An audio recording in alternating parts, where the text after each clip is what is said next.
On arrive donc à la dernière partie de notre journée qui aurait dû être une visite en vrai de l'exposition qu'on a mentionnée plusieurs fois aujourd'hui, dédiée à Giorgio Morandi, mais consacrée aussi à la collection de Luigi Magnani, qui est en ce moment accrochée au musée de Grenoble, en attente d'être ouverte au public. Et comme l'a dit Guy Tosato ce matin, la bonne nouvelle, c'est qu'on a pu prolonger les prêts jusqu'au 4 juillet. Donc, pour ceux qui sont proches de Grenoble, on espère qu'il y aura bientôt la possibilité de pouvoir visiter l'exposition. Moi et Sophie allons vous présenter en avant-première, on peut dire, même si c'est déjà un peu en retard sur le calendrier prévu, une idée, justement, un aperçu de l'exposition qu'on espère vous pourrez visiter en vrai. Moi, je vais commencer par vous parler du projet, et ça sera Sophie par la suite en fait qui vous présentera de façon un peu plus concrète, surtout d'un point de vue visuel, l'aspect de l'exposition. Alors, je vais partager mon écran. Hop.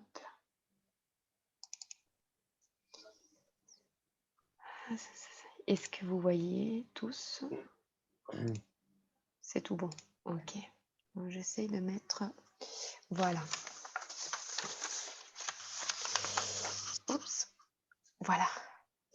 Alors, comme je vous disais, alors je vais vous présenter assez rapidement l'histoire de ces projets auxquels on travaille depuis désormais 3 ans. Je vais commencer par voilà, vous présenter le collectionneur hein, qui est à la base de cette, enfin le personnage qui est à la base de cette collection, Luigi Magnani, et la fondation Magnani Rocca qui encore aujourd'hui héberge sa collection privée. Luigi Magnani est un collectionneur italien qui est né à Reggio Emilia, à côté dans le nord de l'Italie, en 1906, qui a été une personnalité assez éclectique, dans le sens où il était certes, a été historien de l'art, collectionneur, grand passionné d'art, mais surtout musicologue. Sa première passion, on pourrait dire, était la musique. Et il a été professeur d'histoire de l'art à l'Université de Rome en fait, il venait d'une famille à moitié noble de la part en fait de sa mère Eugenia Rocca que vous voyez ici, et d'une famille d'entrepreneurs de la part de son père Giuseppe Magnani, qui était dans la production principalement en fait du parmesan. Donc bon, évidemment de la région d'où ils viennent, c'est assez logique. Alors, la fondation que vous voyez ici de l'extérieur se trouve dans la campagne à une vingtaine de kilomètres de Parme, à Mamiano di Traversetolo, dans cette magnifique villa qui a été achetée par la famille Magnani Rocca en 1941.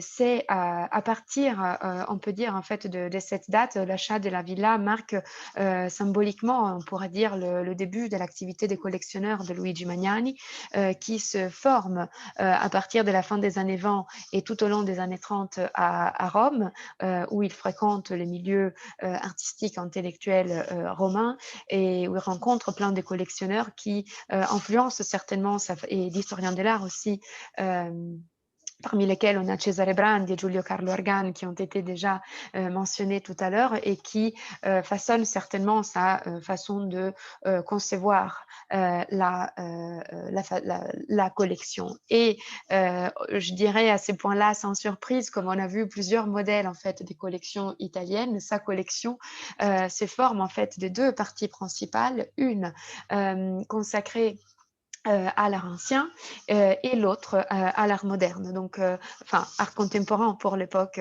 évidemment de Luigi Magnani. Donc tout au long de sa, carrière de collectionneur qui dure, environ une quarantaine d'années, donc au début, du début des années 40 jusqu'au début des années 80, il décède en 84 comme, vous avez vu tout à l'heure.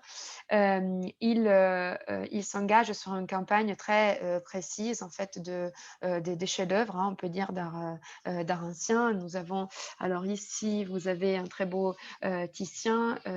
Ici, on a la statue en fait de Canova. Ici, les grands Goya. Ici, un Fuseli. On a aussi des œuvres de Gentile da Fabriano, de Durer. Donc, en fait, à plusieurs époques en fait qui se croisent dans sa collection d'art ancien, et toute une autre partie de son activité des collectionneurs est consacrée au soutien, je dirais, non seulement au collectionnisme, mais vraiment au soutien des artistes qui lui étaient contemporains. Donc, on a toute une partie qui est présentée aujourd'hui à l'étage, au premier étage de la fondation. Donc ça, c'est les rez-de-chaussée qui présentent la collection d'art ancien. Et au premier étage, nous avons, là j'ai mis juste quelques exemples de plusieurs œuvres qui composent la collection d'art moderne. Vous avez donc les artistes effectivement de l'avant-garde de la première moitié du XXe siècle, comme Severini ou Giorgio de Chirico, et aussi par contre des artistes en fait de l'école plus moderniste, donc enfin de l'après-guerre, donc de l'école contemporaine par rapport à Luigi Magnani, notamment Manzù, Guttuso, Burri et d'autres artistes. Euh, on va enfin arriver en fait au sujet principal de cette présentation, qui est le rapport absolument spécial que Luigi Magnani instaure avec l'artiste Giorgio Morandi. On peut vraiment parler d'une collection dans la collection. La collection de Giorgio Morandi se compose de 50 pièces et représente la collection la plus grande, la plus importante d'œuvres de Giorgio Morandi en Italie après celle du musée de Bologne. Donc, il s'agit vraiment d'une collection exceptionnelle et qui est le fruit non seulement de l'admiration effectivement et de l'appréciation profonde que Luigi Magnani avait des Morandi en tant qu'artiste, mais aussi vraiment de ces liens d'amitié qui les liaient depuis leur connaissance à l'automne 1940. Donc, c'est intéressant de remarquer d'ailleurs que l'activité des collectionneurs de Luigi Magnani, que je vous ai dit, débute au début des années 40, débute au moment où il rencontre l'artiste qu'il collectionnera le plus tout au long de voilà, enfin, de son aventure, on peut dire, des collectionneurs. Alors, quelques mots sur, cette ah oui, pardon, la rencontre entre les 2 s'est fait, grâce à l'intermédiaire, de Cesare Brandi, comme on le voit ici dans une lettre que Magnani lui adresse à l'automne 1940, en le remerciant de l'avoir mis en contact, en relation avec l'artiste qu'il a effectivement, rencontré, lors d'un passage de Morandi, aux alentours de Parme en 1940. Et après, cette première rencontre, Morandi offre à Luigi Magnani quelques gravures. Magnani, de son côté, commande une œuvre dont on parlera par la suite à l'artiste. Et là, leur relation commence et en fait, elle sera, voilà, marquée non seulement par des achats, parce que on verra par la suite que Magnani achète non seulement auprès de l'artiste, mais aussi à travers aussi d'autres canaux, on peut dire en fait propres du marché de l'art. Notamment, il achètera, on parlera par la suite aussi chez les grands collectionneurs milanais mentionnés tout à l'heure par James Bradbourne. Et Hem, l'histoire en fait de cette, amitié et de ce rapport, vraiment spécial qui s'est créé entre les 2, si certains d'entre vous connaissent un peu, Giorgio Morandi et son œuvre, vous savez en fait qu'il s'agit, d'une personnalité très discrète qui a été, vraiment, très loin en fait de la vie, publique, même si, déjà pendant enfin de son vivant, il a été un artiste très, très connu, était une personne vraiment discrète qui n'a quasiment jamais, quitté, sa ville natale, Bologne, et qui avait un cercle, des connaissances et d'amitié très restreint. Donc c'est pour ça que je souligne l'exceptionnalité de ces rapports parce que peu personnes proches de Mo ont été si proches de Morandi, comme l'a été, Luigi Magnani, et cette amitié, et ces rapports spéciaux est témoigné par Luigi Magnani, lui-même en 1982 avec la publication de ses livres qui a été d'ailleurs récemment republié, enfin réédité, Il mio Morandi, Mon Morandi, donc déjà les titres, parlent, enfin, expriment effectivement, on peut dire l'intimité de ce, de ces rapports qui, présentent un texte, de Luigi Magnani, dont certains extraits sont présentés dans les catalogues traduits en français, de l'exposition, et aussi, présente aussi toute la correspondance, en fait, les lettres que Morandi a adressées à Luigi Magnani. Lettres dans lesquelles, qu'on a relues évidemment lors de la préparation de cette exposition, et qui, étonnamment, entre guillemets, sans être vraiment étonnante, ne parlent quasiment jamais en fait des sonars, mais plus en fait des choses en fait de tous les jours. Les deux prendre des nouvelles en fait de l'état des santé de chaque famille, etc. C'est remercie pour les cadeaux de Noël, etc. Donc, c'est une correspondance assez simple, en fait, on peut dire, mais vraiment touchante, en fait, dans ces contenus. Voilà, donc je vais vous présenter, de façon assez, rapide la collection, comme je vous disais, qui se compose, de 50 pièces, et qui regroupe, on peut dire vraiment la totalité, la production, de l'artiste.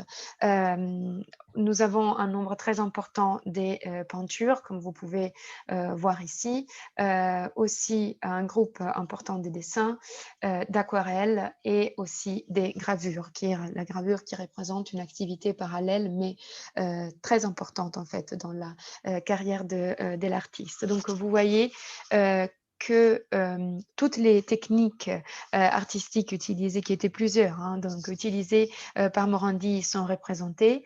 Tous les sujets, même si assez restreints, abordés dans sa peinture, sont présents aussi. Donc vous voyez la nature morte, mais aussi les paysages, les fleurs, hem et aussi toutes les périodes de sa carrière. Donc on a une des premières œuvres connues, de l'artiste, qui est, cette, gravure que vous voyez ici, les ponts sur le, Savernah, de 1913, donc qui est vraiment une des œuvres de jeunesse de l'artiste, jusqu'à ses tout dernières aquarelles, en fait, qui font partie vraiment des toutes dernières œuvres réalisées, par l'artiste.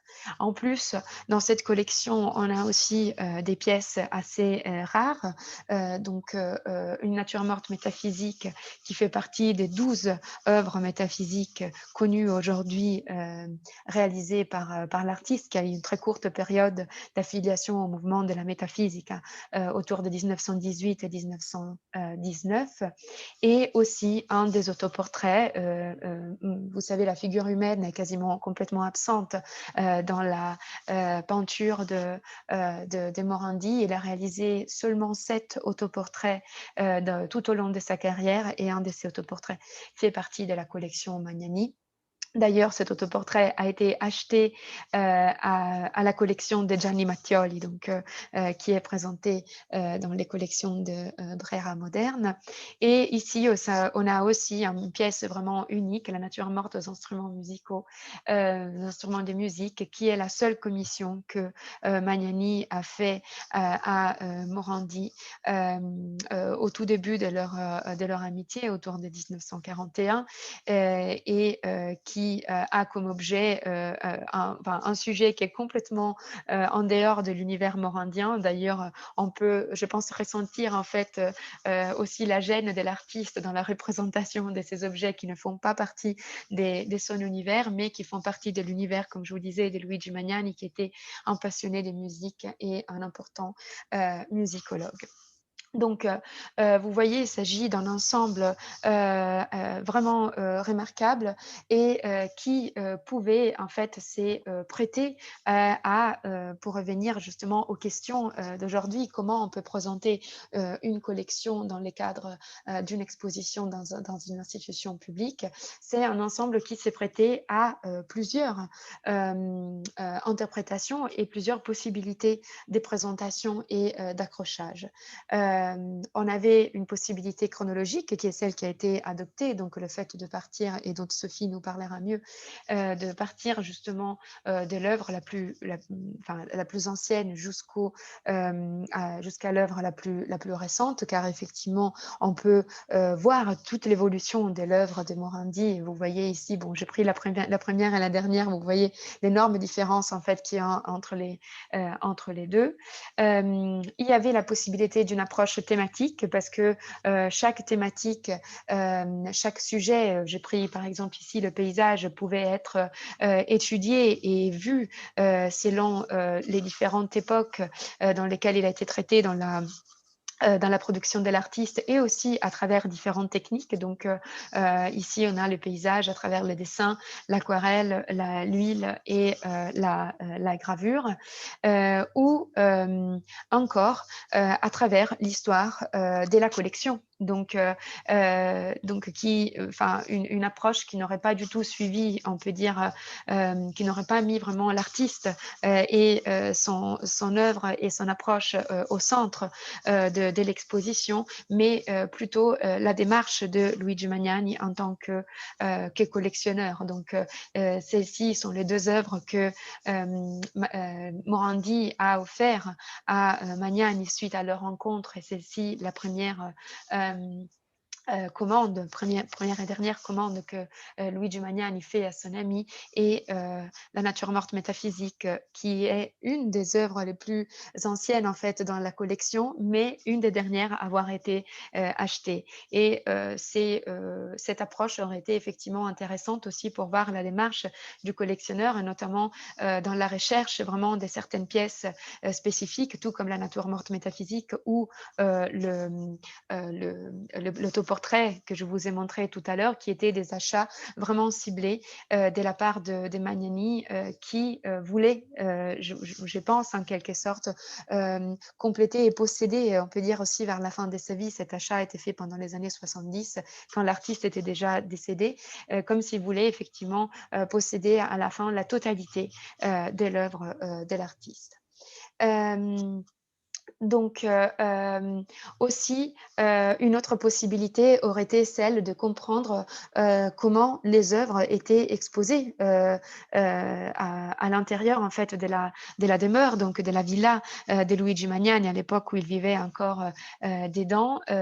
Alors, Luigi Magnani était quelqu'un de très, discret et qui craignait énormément, de se faire voler. Donc pour ça, on n'a, aucun témoignage photographique qui a pu paraître dans la presse de l'époque et ni dans les archives. En fait, il y a des photographies dès l'intérieur des réceptions, à l'intérieur de la villa, mais les œuvres d'art n'y sont jamais représentées. Et apparemment, des témoignages enfin, des personnes qui l'ont rencontré disent qu'ils ne voulaient absolument pas qu'on voit effectivement les œuvres accrochées au mur de sa maison, qu'il y ait des documents qui témoignent de ça.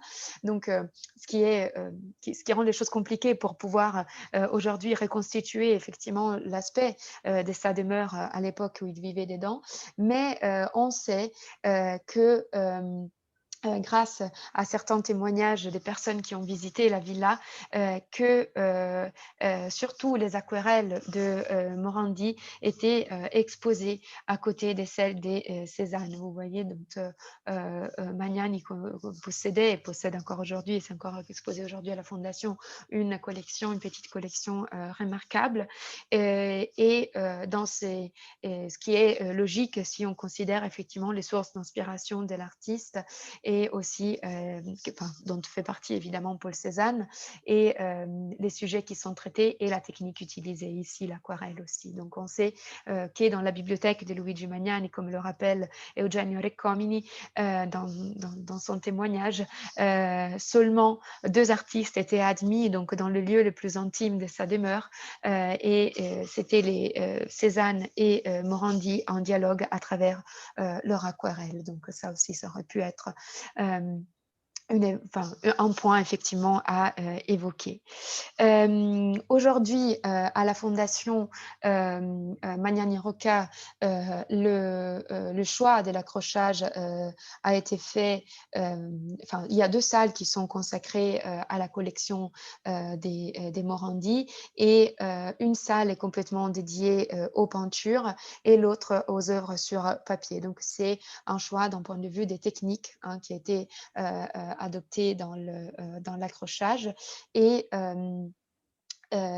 aujourd'hui, au musée de Grenoble, on a choisi finalement une approche chronologique, donc qui porte l'attention plus sur effectivement sur la démarche de l'artiste que sur celle du collectionneur, mais qui en même temps respecte celle du collectionneur, je dirais, parce que les souhaits de Magnani étaient, comme je vous disais, c'est lui de posséder la totalité justement, et de pouvoir présenter de façon exhaustive l'œuvre de l'artiste. Donc, je pense en fait que dans toutes ces possibilités qui sont offertes par ce corpus assez important, enfin très important, pardon, le regard en fait du collectionneur et son souhait sort tout de même, même si on peut le présenter des façons différentes. Donc voilà, juste 2 mots pour conclure sur l'histoire effectivement de ces projets que, comme je vous disais, est né il y a 3 ans. Je me suis adressée au musée de Grenoble parce que Sophie nous en parlera récemment, enfin les dernières années, le musée a acquis une œuvre de Morandi, donc je me doutais que c'était un artiste qui pouvait effectivement qui avait suscité un certain intérêt au musée, pour l'intérêt aussi que le musée, comme on l'a vu ce matin, porte justement à l'exposition des collections privées. Et la fondation, voilà, je parle aussi au nom de la fondation, du fait qu'on est très content que ce soit le musée des Grenoble qui héberge pour vraiment la toute première fois la totalité de cette collection à l'étranger. Donc c'est la première fois que la totalité de la collection Magnani quitte l'Italie. Enfin, ça s'est arrivé une fois du vivant du collectionneur, même si pas toutes les pièces avaient encore été acquises. Et donc voilà, nous sommes ravis, et on espère que ce projet puisse bientôt voir le jour, au moment où les portes du musée pourront ouvrir à nouveau. Donc voilà, je vais laisser la parole à Sophie, qui va vous présenter plus donc dans le détail le parcours, hein, de l'exposition et l'accrochage qui a été mis en place. Merci beaucoup.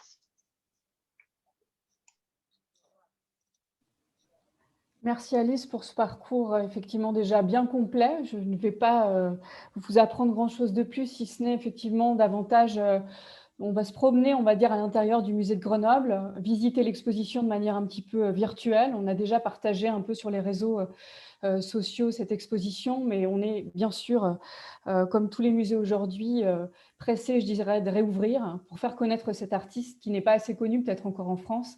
Et c'est vrai que ce prêt et voilà, de la Fondation Magnani est bien sûr pour nous un honneur. Je sais qu'il y avait une exposition il y a très longtemps, en 65, à la National Gallery d'Édimbourg, donc une vieille exposition de 1965 où la collection n'était pas encore complète. Et comme l'a dit Alice, c'est la première fois qu'elle est présentée dans sa totalité en France. Donc on va effectivement parcourir cette exposition de manière chronologique là aussi. Des choses seront, je dirais, en double, entre guillemets. L'objectif était de vous montrer de fait le parti pris relativement épuré qui a été celui du musée. Là, je vous montre tout simplement Morandi, photographié par Herbert List dans une photographie, je dirais, assez iconique de 1953, où vous le voyez dans son atelier. Atelier là aussi mythique, hein, l'atelier de la Via Fondazza. Et voilà, magnifique photographie, il y en a 4 de cette nature. Et donc, c'est une photographie d'ailleurs qui introduit l'exposition. Je ne reviens pas sur la collaboration avec Magnani, mais sur le parti pris qu'a évoqué Alice, en effet un parti pris qui est plutôt chronothématique et qui rompt de fait avec l'accrochage qui est celui de la Fondation près de Parme, un parti pris épuré, et c'est vrai qu'il y a toujours un choc, je pense, entre ce qu'on a évoqué au fil de la journée, ce qui est un accrochage entre guillemets pas domestique, mais ça peut l'être, celui d'un collectionneur, et ce que peut être ensuite l'accrochage dans un musée. Il y a forcément une rupture qui s'opère. Et donc, nous avons fait le choix d'un parti pris, donc avec Alice, Guy Tozetto et moi-même, d'un parti pris donc, chronothématique et comme vous le voyez, de peinture relativement voilà, sobre, de façon à ne pas concurrencer, on va dire, le travail notamment de Morandi. Donc, des murs qui sont gris clair. L'introduction de l'exposition se fait de la sorte, comme d'habitude au musée pour toute exposition monographique, bien sûr, avec une biographie de l'artiste. Et avec, je dirais, une plongée dans son atelier, grâce notamment à un ensemble de photographies de l'atelier par Luigi Ghiri. Donc aujourd'hui, c'est sa fille, Adèle Ghiri, qui a prêté au musée voilà, un ensemble de photographies qui sont magnifiques, qui montrent comment, je dirais, ce photographe émilien, originaire de Modène, a vraiment saisi toute la sensibilité de Morandi. Et on trouve des liens étroits, je dirais, entre la photographie en couleur de Luigi Ghiri et ce qu'il a pu saisir dans l'atelier de la Via Fondazza. Donc l'objectif est de montrer cet atelier qui est indissociable de l'œuvre. On ne peut pas comprendre, je pense, Morandi sans cet atelier. Et donc par une dizaine de photographies, on plonge littéralement dans ce laboratoire, ou du moins dans son processus créatif. Et vous voyez donc de cette manière, je dirais, les couleurs de l'atelier de Morandi à Bologne, les couleurs du sol, les couleurs des murs, voilà, et ce qui permet aussi de comprendre, je dirais, la fabrique et les teintes qu'il utilise aussi. On sait qu'il broyait ses couleurs à ses débuts, ce qui ne sera pas le cas par la suite. Et on voit donc dans cet atelier le chevalet, la poussière, les objets qu'il accumulait. Et voilà, atelier qu'il occupe, on l'a peut-être déjà dit, à partir du début des années 10, il vit entouré, vous le savez, de ses 3 sœurs pardon, et de sa mère, donc à Bologne. Donc ensemble qui était, à mon sens, important, puisque de fait, tout le processus créatif de Morandi est ici évoqué. Voilà, la manière dont il pose, dont il assemble, dont il superpose, dont il agence ses objets. Voilà, ces photographies le montrent très bien. Donc c'était une introduction, on va dire, à la collection Magnani Rocca. Alors, avant d'évoquer la suite, s'agissant du parti pris, on a effectivement aussi fait le choix d'un parti pris chronothématique en 8 salles, que je vais dérouler tout simplement, et aussi de ponctuer l'exposition de citations. Alors, évidemment, Alice parle couramment italien, ce qui n'est pas mon cas, et moi je me suis davantage plongée dans un certain nombre, je dirais, d'écrits, d'écrivains et de poètes qui ont notamment peut-être avant même les musées, considérer l'œuvre de Morandi. Et c'est vrai qu'un certain nombre d'entre eux, Philippe Jacotet récemment, décédé d'ailleurs récemment, mais aussi Yves Bonnefoy ou encore Claude Esteban et d'autres, Henri-Pierre de Mandiargue par exemple, André-Pierre de Mandiargue, se sont passionnés pour l'œuvre de Morandi, et donc on a jalonné le parcours de ces citations qui donnent, je dirais, une dimension voilà, littéraire aussi à l'exposition. Alors, l'exposition se divise, je dirais, en 8 sections. Vous avez ici une section consacrée au début de Morandi, Morandi avant Morandi, on pourrait dire, voilà, avec des œuvres réalisées au courant des années 10, et notamment cette nature morte qui ne vient pas de la collection Magnani Rocca, puisque nous avons aussi quelques œuvres qui viennent des collections publiques françaises. Alors, elles sont relativement rares en France, la réception de Morandi ayant été certainement insuffisante et tardive en France. Et donc, on a, en tout et pour tout, je crois, 18 œuvres mais uniquement, sauf erreur de ma part, voilà, quelques peintures et essentiellement des œuvres graphiques. Donc, il y a 2 œuvres du Centre Pompidou, des œuvres de Lyon, d'Aix et de Marseille. Ce sont donc les seuls prêteurs voilà, qui viennent compléter la collection Magnani Rocca, et nous les remercions puisque je sais qu'il y a des collègues de Lyon qui nous écoutent aujourd'hui. Donc, on est très content que ces prêts aient pu, bien entendu, être aussi prolongés. Donc, une nature morte ici assez exceptionnelle et étonnante de Morandi de ses débuts, 1914, qui montre là tout simplement son admiration pour Cézanne, mais aussi ses liens avec les cubistes qu'il découvre notamment à travers des revues, notamment La Voce. Il regarde du côté de Braque, de Picasso, comme on le voit ici. C'est une nature morte de grand format, assez rare dans l'œuvre de Morandi, mais on voit d'emblée, je dirais que la nature morte le saisit très jeune. Il sort en 1914 de l'école des Beaux-Arts de Bologne, où il a, je dirais, été élève de 1907 à 1913, sauf erreur de ma part. Voilà, donc une rare nature morte précoce de Morandi, à une époque où il est aussi proche des futuristes. Je ne vais pas développer, mais il expose aux côtés des futuristes, donc il n'est pas complètement non plus isolé dans son atelier. C'est aussi un artiste qui est bien sûr en lien avec les avant-gardes de l'époque et qui connaît très bien par ailleurs, donc voilà, est soutenu à l'époque déjà par Chirico, Cara, etc. Donc, on le voit ici à travers sa nature morte métaphysique dont Alice a souligné la rareté. On avait eu l'occasion, il n'y a pas très longtemps, d'observer ces magnifiques natures mortes métaphysiques à l'Orangerie, dans le cadre de l'exposition de Giorgio de Chirico, qui malheureusement aussi a fermé avec voilà, ces confinements successifs. Donc, nature morte effectivement exceptionnelle, qui montre toute l'influence à la fois de Chirico sur l'artiste, qui montre ses liens avec la peinture métaphysique, qui montre aussi ses liens, je dirais, voilà, avec le mouvement de Valerie Plastici et de Mario Broglio, donc au début, à la fin des années 10, mais qui montre aussi toute l'indépendance de Morandi, puisqu'on a une peinture métaphysique qui lui appartient en propre, qui est certainement très différente de ce que prenait Giorgio de Chirico, avec quelque chose de peut-être moins symbolique, des couleurs très différentes, et on a déjà peut-être un Morandi qui est même presque plus métaphysicien que les chantre de la peinture métaphysique, en tout cas, qui d'emblée annonce la couleur et son indépendance à travers cette nature morte de 1918, donc rare dans la collection, on l'a dit.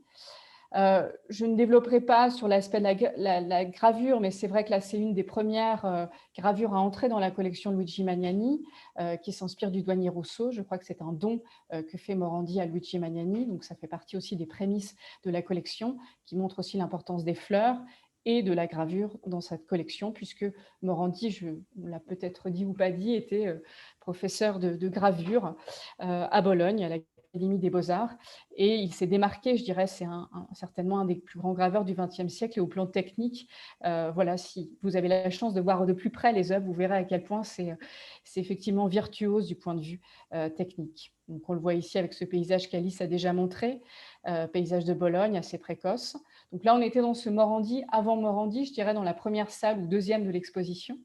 On poursuit avec un temps qu'on a considéré comme étant le temps de l'affirmation, donc avec en effet encore des gravures, mais surtout cet autoportrait dont a aussi parlé Alice, autoportrait qui montre à la fois, je dirais, le caractère certainement de Morandi, sa psychologie, son côté assez austère, retranché dans son atelier, qui montre aussi la fierté qu'il avait certainement d'être artiste en ce milieu des années 20, qui montre son regard sur la peinture française, notamment Corot, qu'il admirait tout particulièrement, et qui montre, comme on l'a dit, ce retrait à un moment donné, puisqu'en 1930, on sait que Morandi ne regarde plus et ne représente plus la figure humaine. Il avait représenté ses sœurs, sa mère, il s'était représenté lui-même dans quelques autoportraits, et il abandonne la figure pour se consacrer très clairement à la nature morte, qui sera bien sûr voilà, je dirais l'essence de son travail jusqu'à sa mort en 1964. Donc un autoportrait touchant par sa rareté, et puis aussi parce que je pense que c'est un artiste qui s'affirme pleinement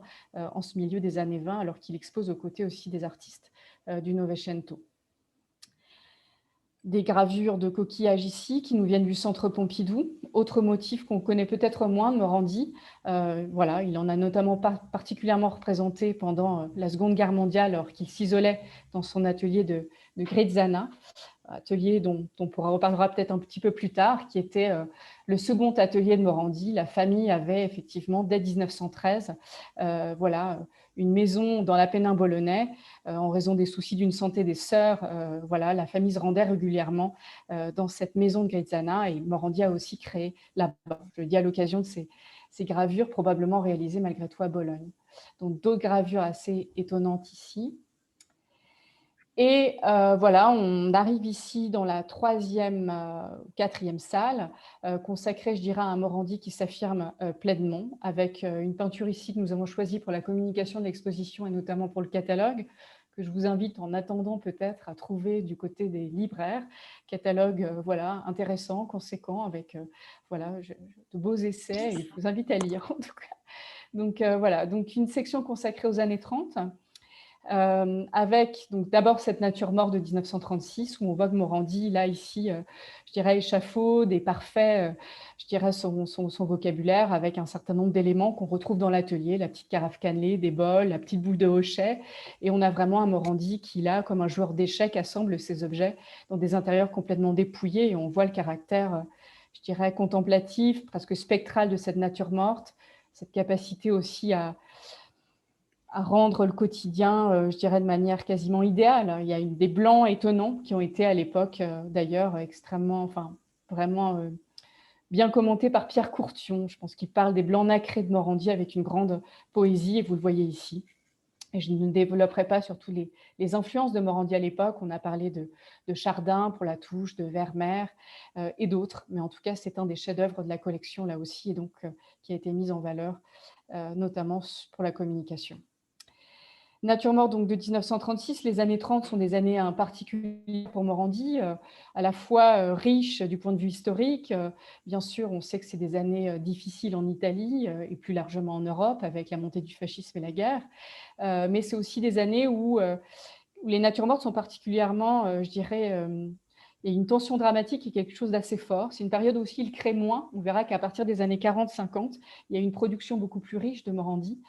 Ici, sont des natures mortes aussi peut-être plus rares, voilà, puisqu'il crée un petit peu moins à cette époque. C'est une période un peu moins prolixe, mais je dirais intense. Moi, j'aime beaucoup cette nature morte de 42. C'est une de mes préférées dans la collection, que je trouve très forte, et on voit peut-être ces objets nimbés de poussière. Je trouve que c'est aussi important de voir comment créer Morandi, voilà, avec une certaine mélancolie, des parmes, des ocres, qui ont été très bien décrits par Jean Clair dans un très beau texte. Mais c'est aussi la tension de la guerre est ici présente, et c'est aussi une très belle œuvre. On voit le caractère déjà un peu tremblant des œuvres de Morandi, donc une nature morte crépusculaire liée à la guerre, où Morandi en 1943 adhère au parti d'Action, est emprisonné. Enfin bon, c'est plus tardif, mais c'est quand même une période toute en tension. La nature morte de Grenoble, qui a décidé du partenariat et qu'Alice a évoqué tout à l'heure. Alors, je ne l'ai peut-être pas suffisamment dit, mais Guy Tosato, qui peut-être nous écoute, est je dirais, spécialiste ou l'adorateur de Morandi. C'est lui, effectivement, qui tenait avant tout à ce partenariat et qui avait, dès 1915, n'importe quoi, dès 2015, pardon, on remonte très vite dans le temps, voilà, permis cette acquisition qui a été notamment aussi encouragée par le Club des mécènes à Grenoble, enfin permise grâce au Club de mécènes. Donc c'est une nature morte là aussi assez rare, de 1939, où on voit des objets, voilà, là aussi, qui sont presque recroquevillés les uns contre les autres, un camailleux de brun, presque un cône rouge-orangé au premier plan. Une nature morte, là aussi, qui annonce la Seconde Guerre mondiale, qui est tout en tension. C'est un tout petit format. Il y a aussi toujours ces fonds très dépouillés, presque couleur de sable. Il y a une grande sensibilité dans cette nature morte. Et voilà, le musée de Grenoble est ravi de faire partie maintenant des rares musées de France à posséder un Morandi. En tout cas, voilà l'œuvre qui a décidé de ce partenariat avec la Fondation Magnani Rocca.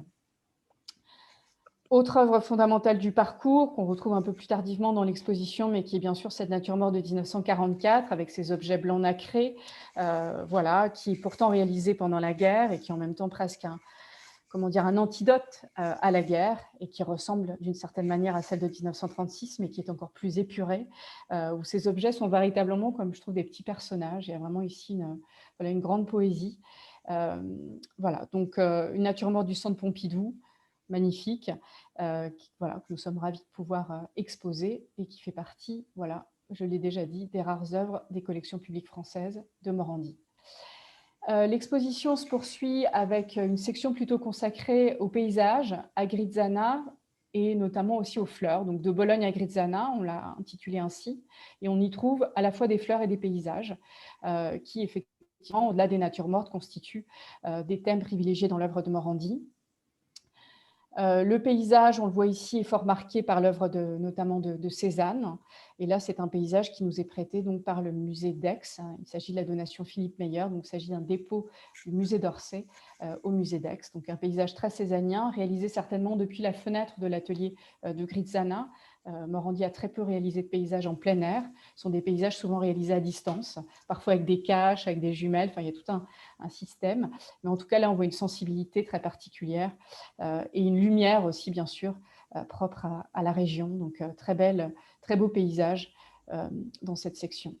Donc là, vous voyez l'accrochage épuré, d'autres paysages et aussi les fleurs. Donc, les fleurs constituaient là aussi pour Morandi, je dirais, un sujet de prédilection. Il a, je pense, vraiment très clairement renouvelé ce langage des fleurs. C'est ce que disait déjà Jean Lémarie. Jean Lémarie, c'est un des conservateurs. On a parlé de certains conservateurs du musée de Grenoble, notamment André Farcy ce matin.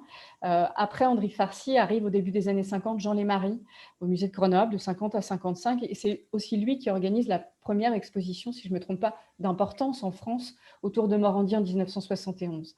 Et donc, dans le catalogue de l'exposition, il parle énormément des fleurs de Morandi en disant qu'elles sont à l'égal de celles de Redon, de Bonnard, de Renoir, et certainement celle de la collection ici Magnani Rocca évoque Renoir. Et on voit là toute la sensibilité, je pense aussi de Morandi, sa pudeur, toute sa délicatesse. On sait qu'il offrait ses fleurs à ses sœurs, on sait qu'il les cultivait aussi et qu'il s'inspirait des fleurs qu'il cultivait dans la cour de son atelier. Donc, il y a tout un univers autour de ces fleurs et je dirais que ça évoque aussi vraiment la personnalité de Morandi. Il en offrait d'ailleurs beaucoup à ses collectionneurs et notamment à Luigi Magnani. Il y en a 2 dans la collection. On en verra un bouquet un peu plus tardif du début des années 50 après.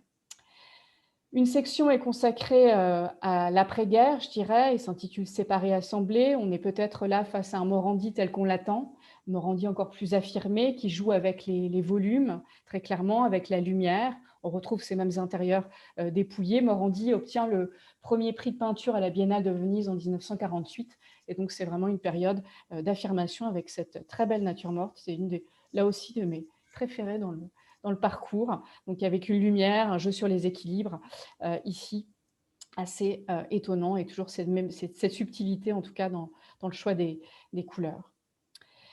Encore une fois, un paysage. Et puis, on arrive donc après ces années 40 relativement riches, à une section consacrée plutôt aux années 50, intitulée « L'épure de la géométrie ». Et on voit là, de fait, un Morandi qui va un peu géométriser, ou du moins jouer en tout cas avec un certain nombre de bouteilles blanches. On a beaucoup d'œuvres du début des années 50 qui se fondent sur ces bouteilles blanches. Donc l'artiste parfois les assemble en duo, en trio, en décade, ça dépend. Voilà, les fonds sont toujours aussi dépouillés, couleur de cendre, couleur de sable. Et il y a vraiment ici voilà, un sens de la géométrie qui est certainement peut-être lié aussi au contexte international. Je dirais que Morandi n'est certainement pas complètement non plus étranger à ce qui se passe plus largement au plan international. Et voilà. Donc il y a un certain minimalisme, je dirais ici, et un sens de la géométrie qui est plus affirmé qu'auparavant dans cette nature morte de 1953. Voilà. Autre vue de la cour de l'atelier de la Via Fondazza, donc ce paysage déjà montré par Alice, mais qui montre là aussi peut-être le radicalisme de Morandi derrière un certain classicisme. C'est une vue depuis sa chambre atelier. On voit les toits de Bologne d'un côté, et puis surtout ce petit pan de mur très étonnant, qui est comme un aplat de peinture, et qui montre là aussi ce sens, si ce n'est c'est pas vraiment de la géométrie, il y a quand même je sais pas comment dire, presque de l'abstraction à l'intérieur de ce tableau encore figuratif. Un détail très étonnant qui est cette fente dans le mur et en même temps un radicalisme voilà, par ce simple aplat de peinture. Voilà. Donc, paysage, voilà, on voit que Morandi continue à réaliser des paysages dans les années 50, bien entendu. Il le fera jusqu'à la fin de sa vie. Donc, très beau paysage depuis la chambre à atelier. Et l'exposition se termine avec une section consacrée aux dernières années de Morandi. On retrouve ici, bien sûr, les fleurs, avec un bouquin un petit peu plus tardif de 1956, qui est presque évanescent là, dans ce halo de peinture qui semble presque disparaître. Il y a un côté presque cinématographique ici. Voilà, mais en tout cas, une peinture très sensible, encore une fois. Des, des dessins et des aquarelles qui achèvent le parcours. Et c'est vrai qu'on a parlé de Morandi graveur. Alice a montré la place des aquarelles dans la collection Luigi Magnani. C'est une partie de l'œuvre vraiment très, très émouvante. Là aussi, je dirais que dès que Morandi s'attelle à une technique, que ce soit la gravure ou que ce soit l'aquarelle, il le fait avec brio. Et ces aquarelles des dernières années, hein, des années 50, où il est peut-être moins à même de pratiquer la gravure, qu'il abandonne au milieu des années 40. Il se consacre donc à l'aquarelle avec une vraie sensibilité. Et il continue de représenter ses thèmes de prédilection, la nature morte, les paysages, mais avec de simples touches de couleur. Il parvient à dire l'essentiel, ici avec des objets qui sont ses objets de prédilection, hein, carafes cannelées, certainement des vases, etc. Et il parvient ici à un vrai sentiment d'épure et une économie de moyens vraiment exceptionnelle. Donc ça transparaît vraiment dans ces natures mortes, dans ces aquarelles, pardon. Celle-ci étant certainement la plus radicale, où on ne reconnaît même plus les objets. Et on a parlé, ou certains critiques ont parlé de l'éventuelle influence de Rothko, mais c'est vrai qu'il y a presque quelque chose de l'ordre du color field, des couleurs qui se superposent ici dans cette nature morte aquarellée assez exceptionnelle. Et le parcours donc s'achève avec cette très belle aussi nature morte qui appartient, je dirais, un petit peu au dernier Morandi, les plus évanescents certainement, les plus émouvants aussi, avec ces objets presque blanchis qui se détachent à peine ici du fond, qui sont presque engloutis dans la peinture. Et je dirais que c'est là aussi un Morandi qu'on a peut-être connu plus récemment, il me semble, à partir des années 80. On a fait attention à ce dernier Morandi qui, moi, me touche particulièrement. Et les poètes aussi en ont très bien parlé, que ce soit Philippe Jacotet qui parle de stèle d'air, que ce soit Claude Esteban qui parle d'une houle d'espace. Et voilà, donc c'est vraiment un Morandi très touchant. Et voilà, c'est vrai que moi j'aime beaucoup citer, et on le fait avec une citation à la fin de l'exposition, Admirable tremblement du temps de Gaëtan Picon, qui disait que ces derniers tableaux sont les tableaux d'une naissance. Et c'est vrai qu'il y a certainement quelque chose d'émouvant à voir ces objets qui presque, je dirais, émergent des profondeurs et qui sont prêts à disparaître. Donc on est là 1 an avant la mort de Morandi en 1964. Et voilà comment s'achève le parcours de l'exposition. Donc voilà, pour ce parcours. Juste dire peut-être au final que le musée a choisi, et ça ce sera pour votre retour voilà, au musée, j'espère. On a choisi de présenter en parallèle de cette exposition Morandi avec Vito Zatto les collections d'art moderne italien du musée, pour montrer là aussi à la fois l'importance de l'art italien, bien sûr, moderne au XXe siècle, son dynamisme, mais surtout sa place dans les collections du musée de Grenoble. Depuis, je dirais, la donation Sarmiento, le don Sarmiento au début des années 30, on a vraiment, je dirais, un panel, ou du moins un panorama de l'art italien, depuis le futurisme, le second futurisme, la peinture métaphysique, les abstractions, la figuration, l'arte povera. Enfin, on a un beau parcours qui permet aussi voilà, tout simplement de comprendre aussi un peu mieux qui était Morandi dans ce siècle et de contrebalancer. Il y a un vrai équilibre entre voilà, ces artistes italiens et Morandi. Donc voilà, je pense que c'était une belle collaboration avec la Fondation et j'espère qu'enfin on va pouvoir voilà, faire apprécier au public ces peintures de Morandi qui ne peuvent, je pense, s'appréhender que dans la réalité, malgré tout. Voilà. Merci de votre attention.